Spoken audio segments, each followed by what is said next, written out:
Excel Techno School, Guruvayanakere, Venur. Admission open now.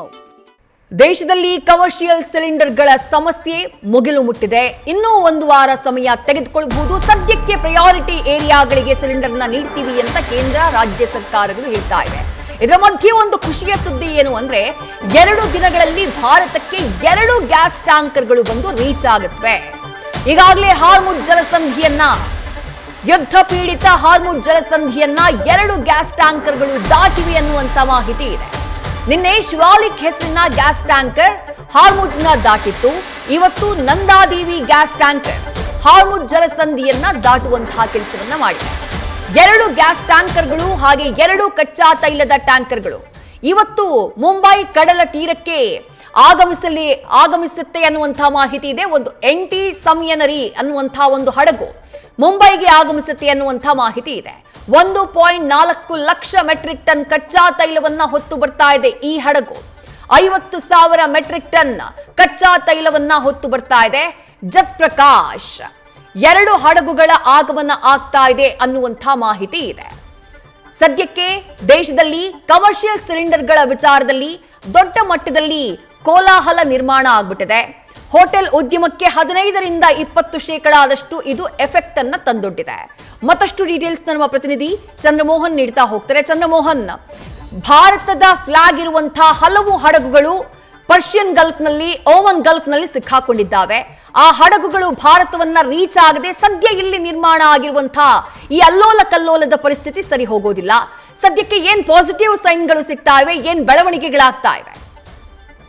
ಹೌದು ವಿದೇಶಿ, ಮುಖ್ಯವಾಗಿ ಈಗ ಭಾರತ ಕಚ್ಚಾ ತೈಲಕ್ಕಾಗಿ ಮತ್ತು LPG ಗ್ಯಾಸ್ಗಾಗಿ ಗಲ್ಫ್ ರಾಷ್ಟ್ರಗಳನ್ನು ಅವಲಂಬಿಸಿದೆ. ಗಲ್ಫ್ ರಾಷ್ಟ್ರಗಳಿಂದಲೇ ಭಾರತಕ್ಕೆ ಹೆಚ್ಚಿನ ಪ್ರಮಾಣದಲ್ಲಿ ಕಚ್ಚಾ ತೈಲ ಮತ್ತು LPG ಗ್ಯಾಸ್ ಕೂಡ ಪೂರೈಕೆ ಆಗ್ತಾ ಇತ್ತು. ಆದ್ರೀಗ ಗಲ್ಫ್ ರಾಷ್ಟ್ರಗಳಲ್ಲಿ ನಡೀತಾ ಇರುವಂತಹ ಸಂಘರ್ಷ, ಯುದ್ಧ ಜೊತೆಗೆ ಒಂದು ಪರ್ಷಿಯನ್ ಗಲ್ಫ್ನಲ್ಲಿ ಹೊರ್ಮುಜ್ ಜಲಸಂಧಿಯನ್ನು ಇರಾನ್ ಸಂಪೂರ್ಣವಾಗಿ ಬಂದ್ ಮಾಡಿದ್ರಿಂದಾಗಿ ಭಾರತಕ್ಕೆ ಕಚ್ಚಾ ತೈಲ ಮತ್ತು LPG ಗ್ಯಾಸ್ ಪೂರೈಕೆಯಲ್ಲಿ ವ್ಯತ್ಯಯ ಆಗಿತ್ತು. ಆದ್ರೀಗ ಭಾರತ ದೇಶ ಇರಾನ್ ಹೊಂದಿಗಿರುವಂತಹ ತನ್ನ ಬಾಂಧವ್ಯ, ಸಂಬಂಧ, ಸ್ನೇಹವನ್ನು ಬಳಸಿಕೊಂಡು ಇರಾನ್ ನೊಂದಿಗೆ ಮಾತುಕತೆ ನಡೆಸಿದೆ. ಆ ಮಾತುಕತೆ ಯಶಸ್ವಿಯಾಗಿದೆ.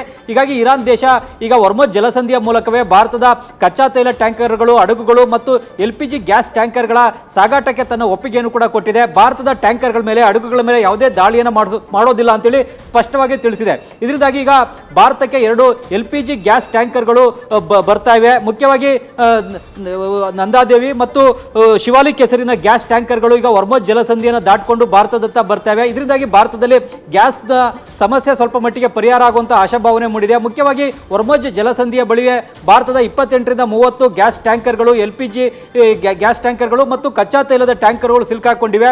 ಇವುಗಳನ್ನು ಈಗ ಸುರಕ್ಷಿತವಾಗಿಯೇ ಹೊರ್ಮುಜ್ ಜಲಸಂಧಿಯನ್ನು ದಾಟಿಸಿಕೊಂಡೇ ಭಾರತಕ್ಕೆ ತರಲಿಕ್ಕೆ ಕೇಂದ್ರ ಸರ್ಕಾರ ಇರಾನ್ ಸರ್ಕಾರದೊಂದಿಗೆ ಮಾತುಕತೆ ನಡೆಸಿದೆ.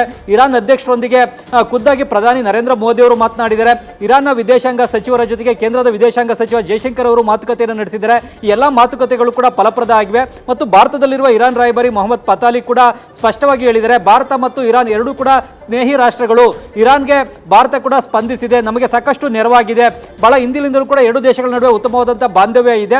ಎರಡೂ ಕೂಡ ಸಮಾನ ಹಿತಾಸಕ್ತಿಯನ್ನು ಹೊಂದಿರತಕ್ಕಂಥ ರಾಷ್ಟ್ರಗಳು. ಹೀಗಾಗಿ ಭಾರತಕ್ಕೆ LPG ಟ್ಯಾಂಕರ್ಗಳನ್ನು ಹೊರ್ಮುಜ್ ಜಲಸಂಧಿಯ ಮೂಲಕ ಕಳಿಸಲಿಕ್ಕೆ ನಾವು ನೆರವನ್ನು ನೀಡ್ತೇವೆ ಅಂತ ಹೇಳಿದ್ದಾರೆ. ಅದೇ ರೀತಿಯಲ್ಲಿ ನಿನ್ನೆನೇ ಒಂದು ಗ್ಯಾಸ್ ಟ್ಯಾಂಕರ್ ಹೊರ್ಮುಜ್ ಜಲಸಂಧಿಯನ್ನು ದಾಟ್ಕೊಂಡು ಬಂದಿತ್ತು. ಇವತ್ತು ಮತ್ತೊಂದು ಗ್ಯಾಸ್ ಟ್ಯಾಂಕರ್ ಹೊರ್ಮುಜ್ ಜಲಸಂಧಿಯನ್ನು ದಾಟ್ಕೊಂಡು ಬರ್ತಾ ಇದೆ. ಆದರೆ ಹೊರ್ಮುಜ್ ಜಲಸಂಧಿಯನ್ನು ದಾಟಿದ ಬಳಿಕ ಭಾರತದ ಮುಂಬೈ ಕರಾವಳಿ ತೀರ ಮತ್ತು ಗುಜರಾತ್ನ ಕರಾವಳಿ ತೀರವನ್ನು ತಲುಪಲಿಕ್ಕೆ 2 ದಿನಗಳ ಕಾಲಾವಕಾಶ ಬೇಕಾಗುತ್ತೆ. ಹಾಗಾಗಿ ಮುಂದಿನ 2 ದಿನಗಳಲ್ಲೇ ಈ ಗ್ಯಾಸ್ ಟ್ಯಾಂಕರ್ಗಳು ಭಾರತಕ್ಕೆ ಬರ್ತವೆ. ಜೊತೆಗೆ ಕಚ್ಚಾ ತೈಲದ ಟ್ಯಾಂಕರ್ಗಳು ಕೂಡ ಈಗ ಹೊರ್ಮುಜ್ ಜಲಸಂಧಿಯನ್ನು ದಾಟಿಕೊಂಡೇ ಭಾರತಕ್ಕೆ ಬರ್ತವೆ.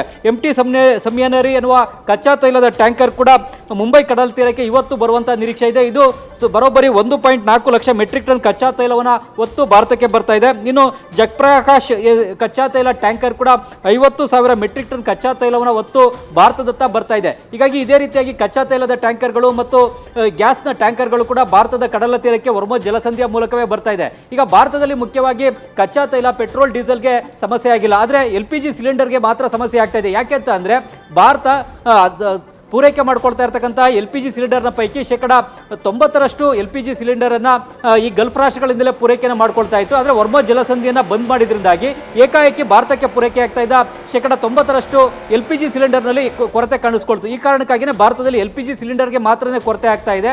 ಆದರೆ ಕಚ್ಚಾ ತೈಲದಲ್ಲಿ 70% ಹೊರ್ಮುಜ್ ಜಲಸಂಧಿಯನ್ನು ಹೊರತುಪಡಿಸಿ ಬೇರೆ ಮಾರ್ಗಗಳಿಂದ ಭಾರತ ಆಮದು ಮಾಡ್ಕೊಳ್ತಾ ಇದೆ.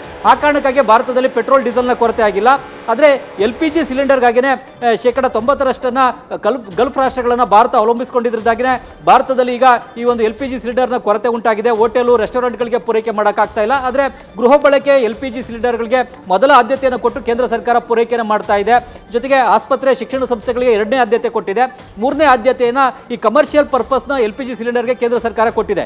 ಈ ಕಾರಣಕ್ಕಾಗಿಯೇ ಹೋಟೆಲು ರೆಸ್ಟೋರೆಂಟ್ಗಳಿಗೆ ಪೂರೈಕೆ ಮಾಡುವಂತಹ ಕಮರ್ಷಿಯಲ್ LPG ಸಿಲಿಂಡರ್ಗಳ ಕೊರತೆಯಲ್ಲಿ ಪೂರೈಕೆಯಲ್ಲಿ ಸ್ವಲ್ಪ ಈಗ ಕೊರತೆಯಾಗಿ ಹೋಟೆಲು ರೆಸ್ಟೋರೆಂಟ್ಗಳು ಬಂದಾಗುವಂತಹ ಪರಿಸ್ಥಿತಿ ದೇಶದಲ್ಲಿ ನಿರ್ಮಾಣ ಆಗಿದೆ. ವಿದ್ಯಾಶ್ರೀ, ನ್ಯೂಸ್ ಫಸ್ಟ್ ನಿರ್ಭೀತಿಯಿಂದ ನಿಮ್ಮ ಪರವಾಗಿ.